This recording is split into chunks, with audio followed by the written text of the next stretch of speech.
Hey everyone, John Fly here. Today we're going to be testing the GoFlight MCP-PRO Airliner Autopilot module.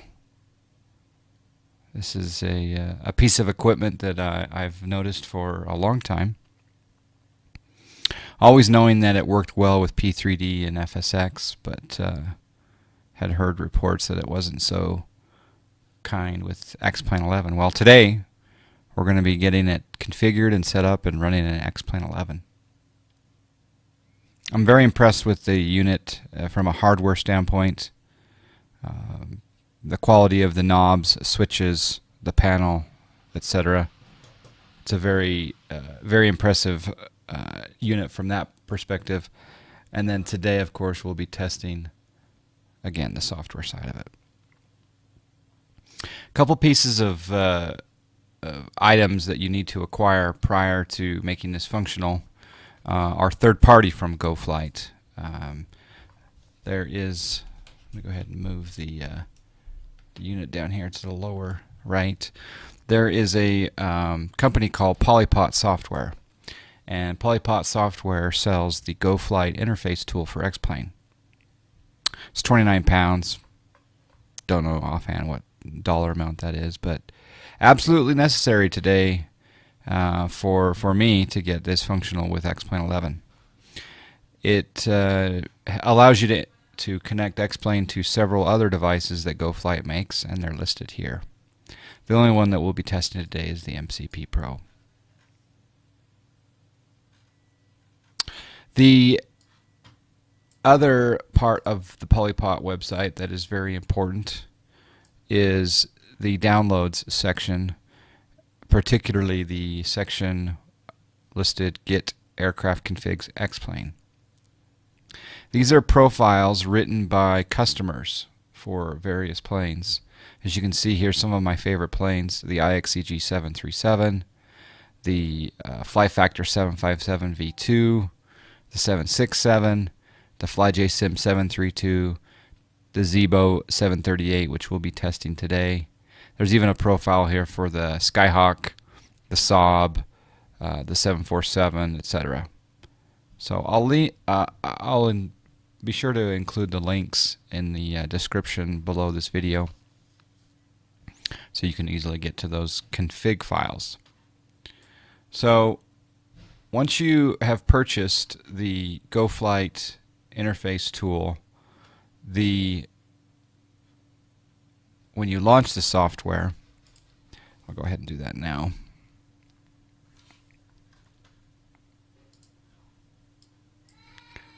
It creates a shortcut on your desktop called GoFlight Interface Tool for X-Plane. I've set it to run as administrator, so it prompts me to do so. So then the GoFlight Interface Tool comes up, 3 green. It's a good sign that things are functional. I'm going to click on the Import Wizard. It's then going to prompt me to enter or select aircraft zip file. I'm then going to click this little dialog 3 dots, and then that's going to open up an Explorer window. I happen to have created a folder called GoFlight Profiles. In the GoFlight Profiles, I'm going to choose the Zibo. Now, when you download these at the present time today, if you download them, they have very long, strange names, letters, numbers, etc. I found it convenient just to rename that so I could identify what was what. So this zip file again is the one that you download from the Polypot website. I double click on that, it loads this dialog box. I then choose MCP-PRO and I hit import. It's wiping any configuration that happens to have been loaded onto the MCP-PRO panel and is importing this new profile for the Zibo. Now, as you can see down below, the lights have shown up here on the MCP panel. So we have, hopefully, a functional panel. Now with this lighting, I've got a lot of lighting here in the studio. It doesn't do a good representation of what I'm seeing. I should probably try to turn down the brightness, but you get the idea that the panel is now functional when we installed that profile. I'll go ahead and close this dialog box. I'm going to move this GoFlight interface tool for X-Plane off to the other monitor. Go ahead and maximize this.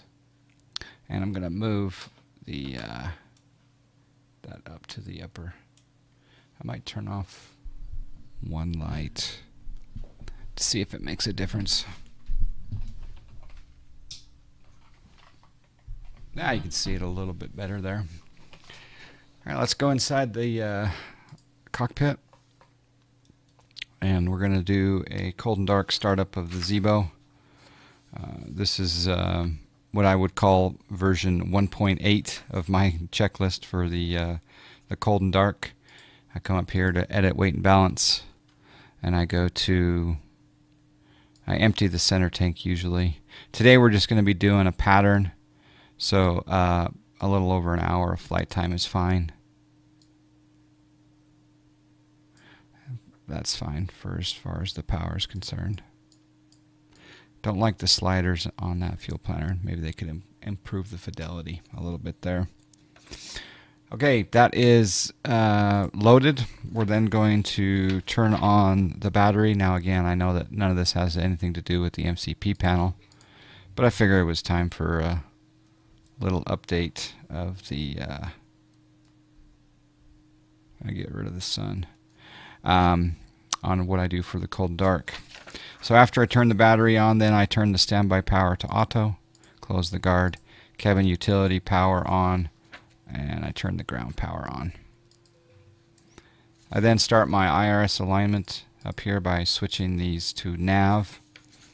Come down here and put my position light on steady. Passenger signs can go to auto, and we'll turn on the window heat. It's important to have window heat on 10 minutes before departure, because you want those windows pliable for any bird strikes. I'm then going to turn my trim air on, and I'm going to turn on my recirc fans. After my recirc fans, I'm going to turn on my fuel pump to get my APU ready to go. Now if you're at a high field, you want both pumps on, but because we're at Atlanta, we only need one fuel pump on. Go ahead and start the APU. I'm going to hold the button down, 1000, 2, 1000. Let go. This light, low oil pressure will light up, and the APU is starting to go. Okay, it looks like we have an incompatibility right now with version 3.10b. So I've reverted back to 3.06p. It turns out it's a data ref that has changed. The data ref in question is the Laminar B738 Autopilot MCP heading dial. It used to be just Sim Autopilot heading dial or something along those lines. So I've requested, I've emailed and direct messaged the author of the Zibo profile for this MCP panel, and hopefully we can get it rectified to work with 3.10 and above. But for the time being, we'll showcase the panel using 3.06p. So we're going to continue on down the checklist here. We've got the APU started. We're going to go ahead and turn the packs back on. Autopilot, APU bleed coming on. Turn on the APU gen, both sides, and we'll arm the emergency exit lights. Get a squawk code here. 3177 looks good. Change that over to TARA.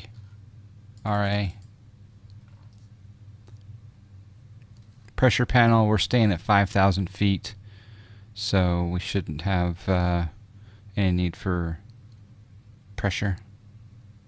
Altimeter has been set. We'll program the FMC. If we go to FMC and we go to position and net, take that reference position, put in KATL, and let's do departures. We'll just do the, just thinking about it, maybe we should put in our destination KATL. Departures and arrivals. We'll choose to take off from runway 26 left. I don't care what. We're just gonna, yeah, Atlanta 9 sounds good to me. Arrival will be, I'll just do ILS 26 left via Jiri. That's the initial approach fix. We'll look here. We'll get rid of the discons. Everything looks good there. Kind of rushing the FMC programming just because this is more about the MCP panel testing than anything else, but there we go. Just setting up for a basic flight, 5,000 feet. No D-rate on the takeoff, flaps 5. We're going to do a trim of 4.7 V speeds there, set. We see this here, this V2. We're going to go ahead and set here on the MCP panel. You can see I'm rotating the dial up to match the V2, so that's 133.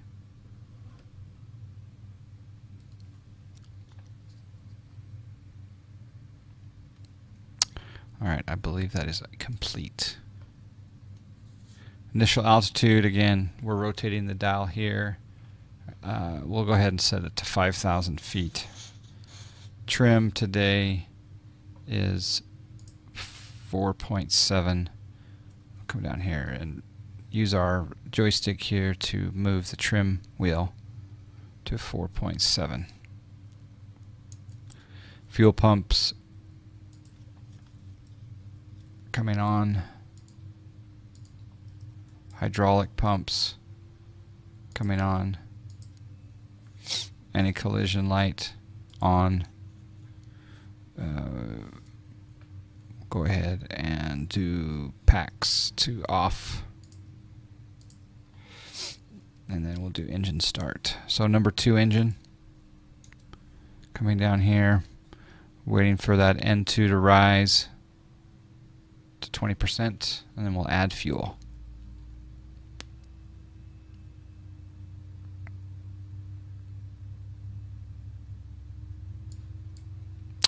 Fuel's been added.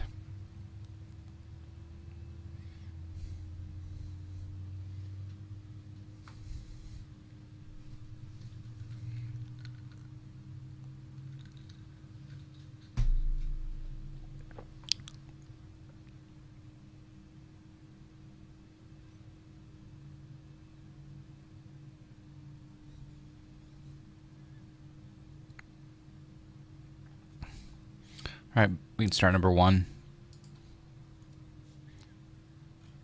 Again, looking for 20% on that side on the N2, and then we'll add fuel.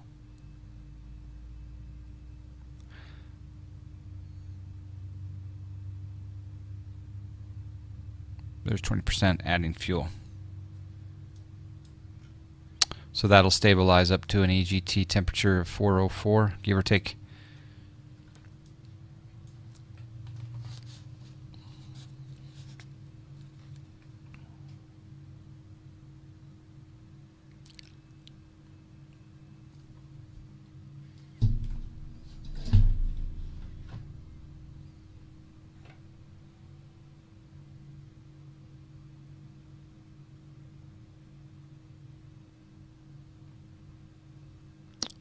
Alright, that is good.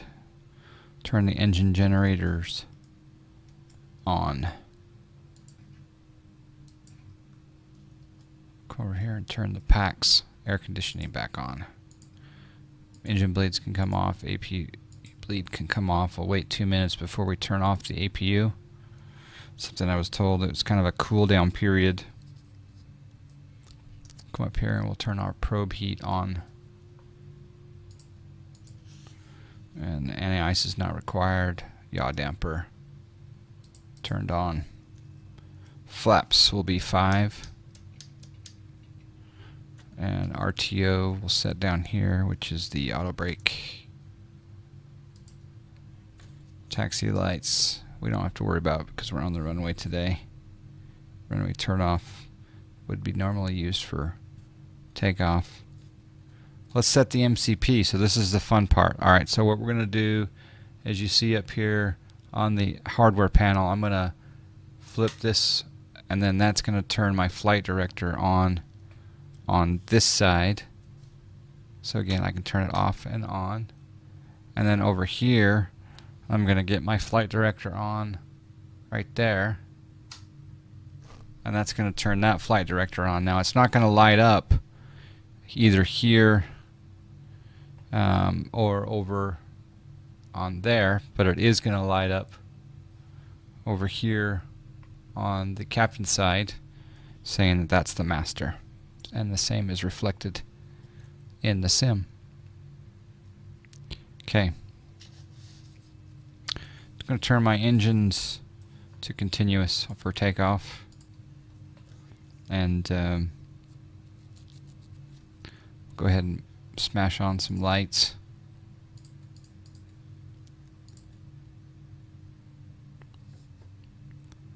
Strobe and steady set.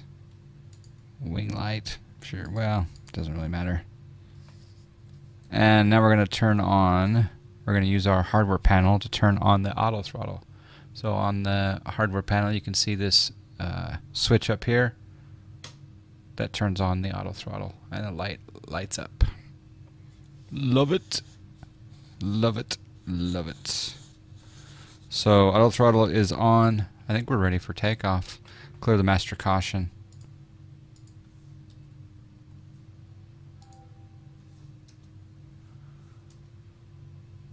And we can go ahead and turn the APU off now that it's sufficiently cool.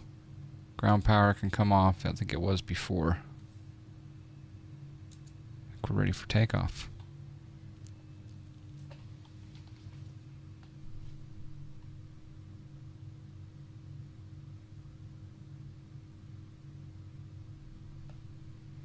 Okay, I will go ahead and add power.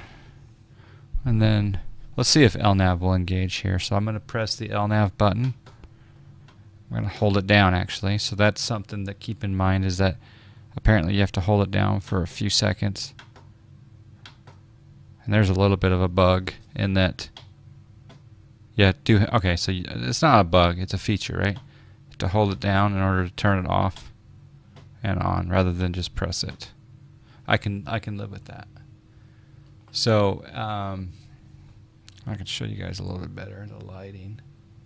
So you can see the LNAV light is lit up.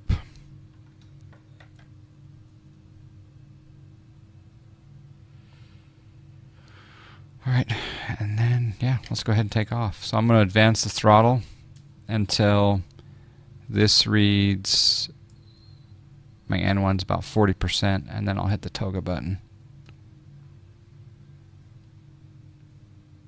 This time I'm going to try the N1 button and see what happens. N1 didn't set. Let's try toga.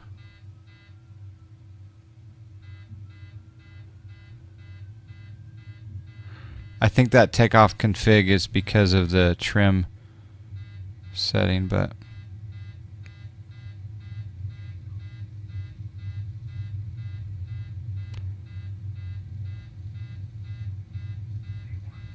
V1, we're going to rotate. Again, a little bit of a simism there. The plane was trying to take off too quickly. Probably been updated in the latest Zibo version to have the trim a little more accurate. Okay, gear coming up.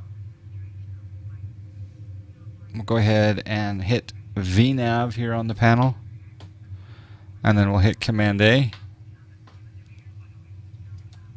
Did Command A engage? It did.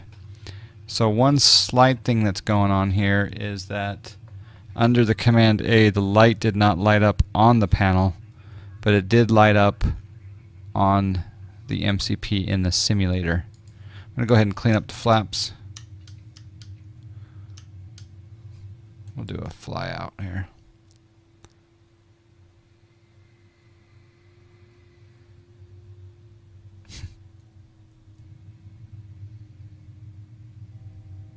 Okay, flaps are clean. So we're following an LNAV path. We're on vectors. Let's go ahead and hit Jury and go there and execute that. And because we're on LNAV, the plane should start to turn to the left, and it is.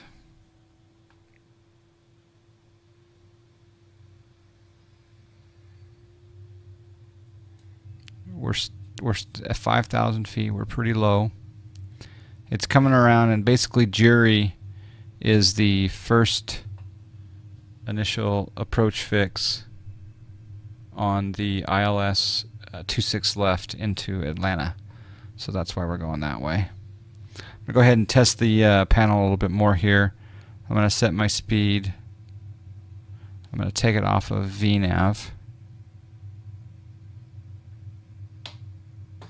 And I'm going to, so I just held down the VNAV button. And I'm going to rotate my IAS speed down to 230. And we should see the plane start to drop its throttle, which it is, to get down to 230 knots. So that's working. Seems like I couldn't get that N1 to work. Let's go ahead and try a vertical speed change here, just because we've got a bit of time. Well, let's do several things. Let's go into sync our heading bug. I hit a button on my joystick, and then sync up to 170. I'm going to hit the heading select. So now we're out of LNAV, and we're on heading select. I'll go ahead and do a heading of 160 here for a moment, and I'm going to take the plane up to 6,000 feet. So I'm rotating the dial up to 6,000 feet. And this is another thing that I found that you have to deal with. I'm going to go ahead and change my vertical speed up to 1,000. And that did not work. So there's a little thing that I'm going to have to tweak. Because in the past,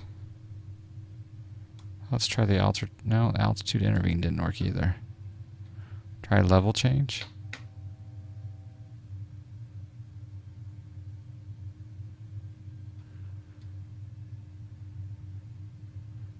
Okay, so it's doing a level change up to 6,000. It's going quite high on the vertical speed rate though. But it should level off at 6,000. Yep, it's going to level off at 6,000. We'll increase our speed up to 250 knots. And the next thing I'm going to do is I'll go ahead and change this to 7,000. I'll try vertical speed one more time. That worked for some reason, and I'm not sure why. We now have the vertical speed light on. It's going up at 500 feet per minute. So if we rotate that up to 1,000 feet per minute, you should see the foot per minute being indicated here on the PFD. We've got 1,000 feet per minute. If we rotate that to 800, that'll change to 800 there.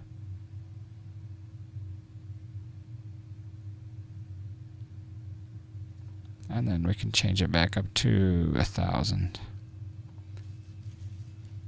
So I don't know. I'm not sure why the VS speed light did not come on that first time. I got to do some additional testing here. I'm going to go ahead and do a heading of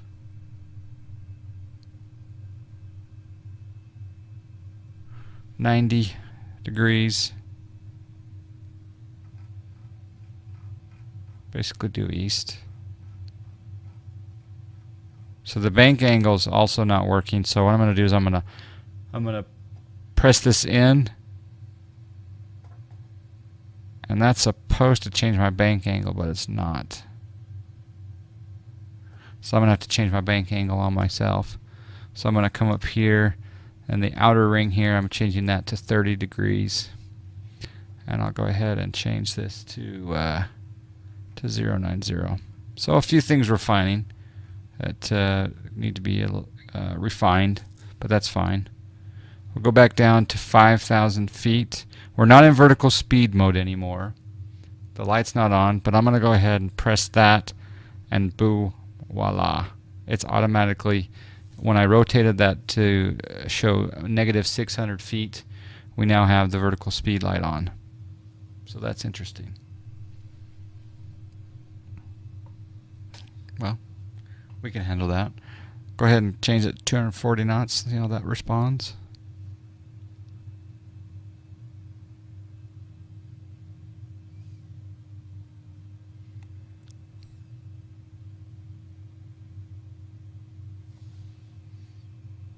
The ILS frequency for 26 left at Atlanta is 108.7. So I'm going to change this to 108.7. And I'll make that the primary, and I'll get the nav2 also set to 108.7. Course has already been set, as you can see here on each side. And of course it's changing the course on the panel in the sim.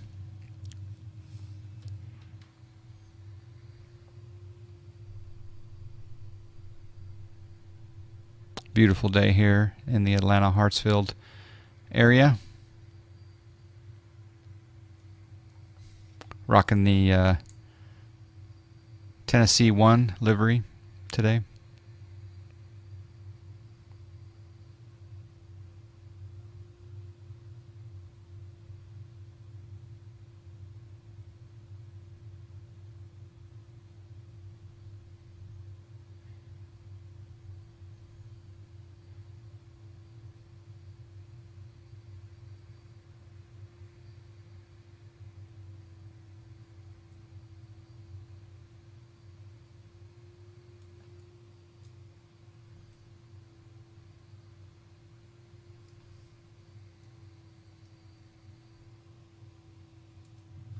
Alright, we'll get a vector now to join the approach. Go ahead and put in a heading of 050. So I'm going to rotate this knob to 050. So you can see the plane's turning to that heading.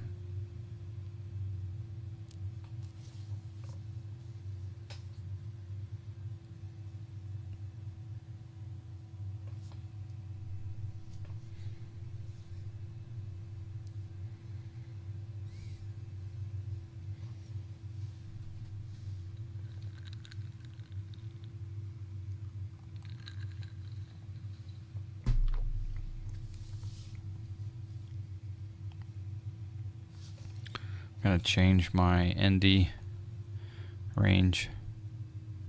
As you can see, we're just going to come in here and make a turn onto the approach. I'm going to increase my vertical speed just a bit, just to test that.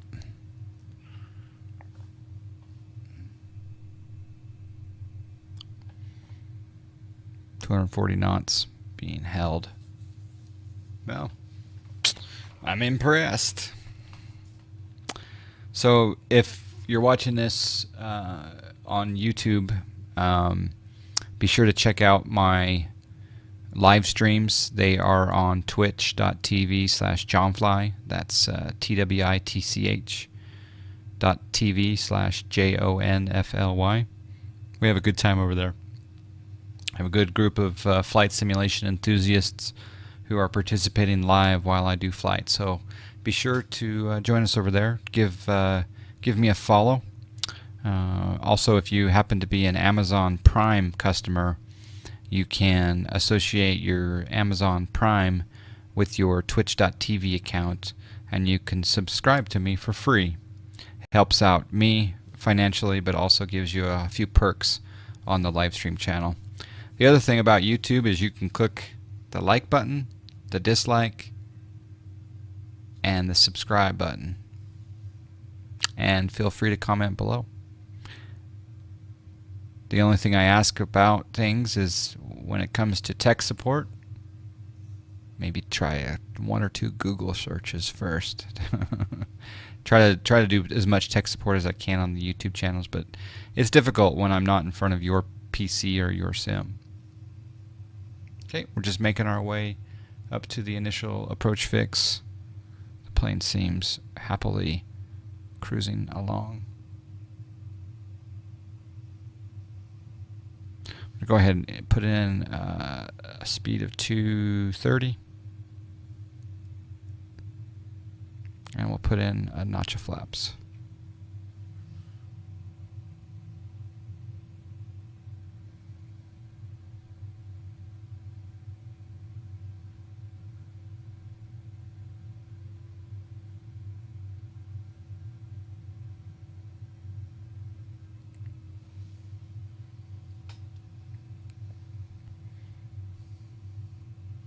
In just a moment here, I'm going to do another heading change. And I'm doing this with the heading bug just because ATC is, I'm simulating that ATC is giving me vectors.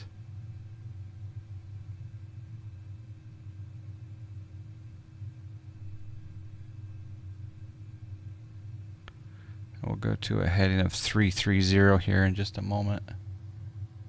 By the time we get there, let's do it. So heading, rotating the knob to 330.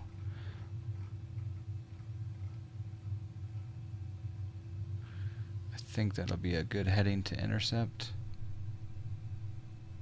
And then I'm going to hit the VOR loc button right here. Now that VOR loc button is lit up, so that'll intercept the localizer for runway 26 left. And then after we've intercepted, I'll go ahead and hit the I'll hit the APP button, which is the approach mode. Haven't picked up the localizer yet.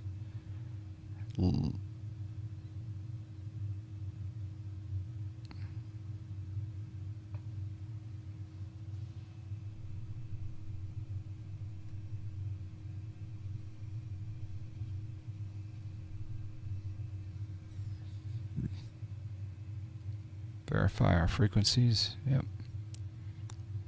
There, we've picked up the localizer now. You can see it here. We're below the localizer and we're to the, well, now it's starting to come in. And the plane is starting to turn because we have the VOR localizer button selected. Go ahead and change our speed down to 180 knots. And then as soon as we are established on a course, I'm going to go ahead and hit approach mode. Well, actually, I'll wait until that line comes down.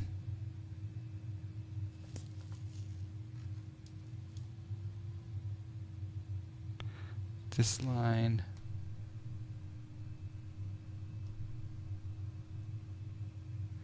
This diamond here should start to fall. I could select it, but I like to select the approach mode when it gets closer to intercept. Go ahead and put in additional flaps, and we'll also we're not quite geared down, although a lot of people put their gear down at flaps 2. I'll wait just a moment before I put the gear down and additional flaps. We are maintaining 180 knots.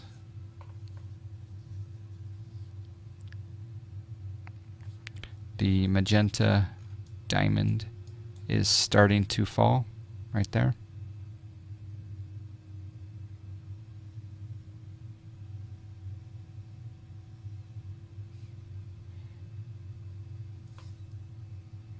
As soon as that gets down to this line, then I'll go ahead and hit this APP button. A lot of people probably do it around now, but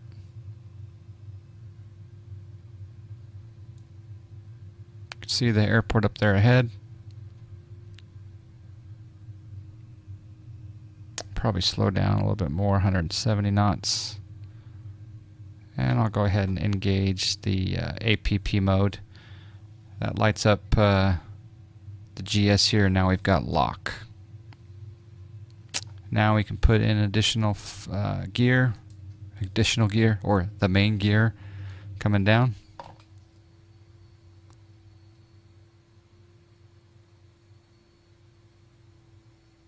Beautiful.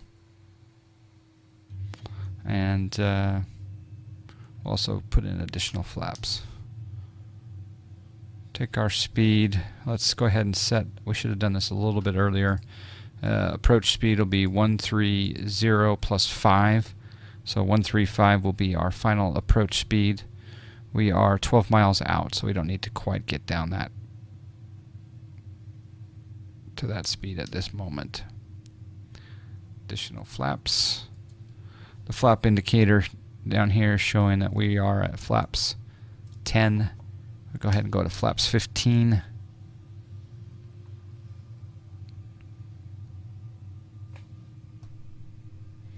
And I'll take my... I think it's 7 miles. I think a lot of people lower their landing gear between around 10, 11 miles out. Some do it at 7. What do you normally do it?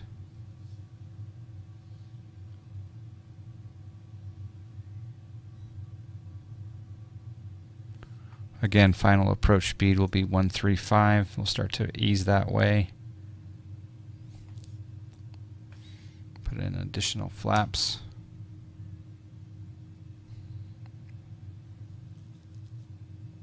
I think I will use this disengage autopilot button when we get about 2 miles out. I may also use the get rid of the auto throttle, kind of manually control it. Everything else can stay the same.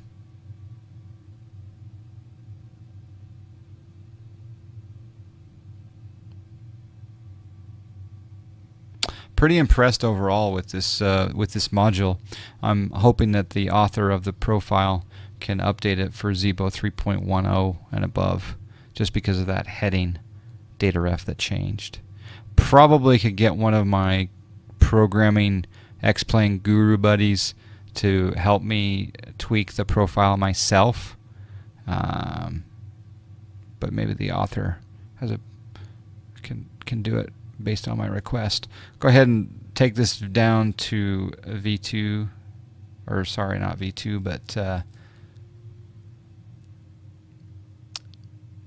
VREF 135 plus 5. We're at 135. We're fine. We'll do the final notch of flaps.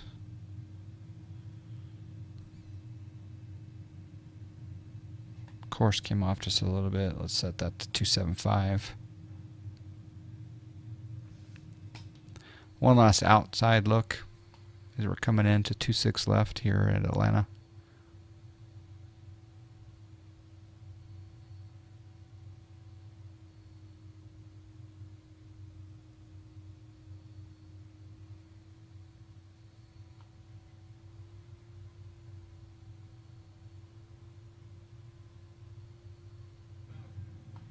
Okay, 1,000 feet. The plane is not maintaining that 135, having to pitch up a little bit there. All right, we're 4 miles out.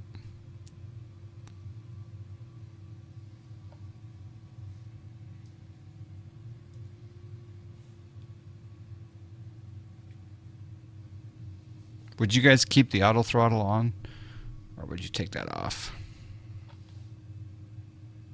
All right, I'm going to hit the disengage here at the 2 mile mark. Actually, I can 500 feet. There's the disengage button coming off. Get rid of the warning, my airplane. I'll go ahead and turn the auto throttle off. And we're just hand flying the plane. 200 feet.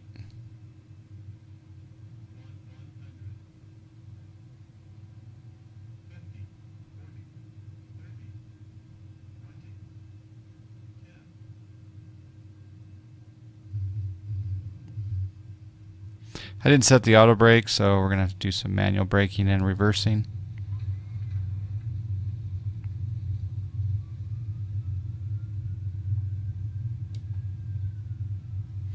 But there you go, first successful flight recorded with the GoFlight MCP panel. We can do spoilers down. Flaps 0. Flaps going up all the way.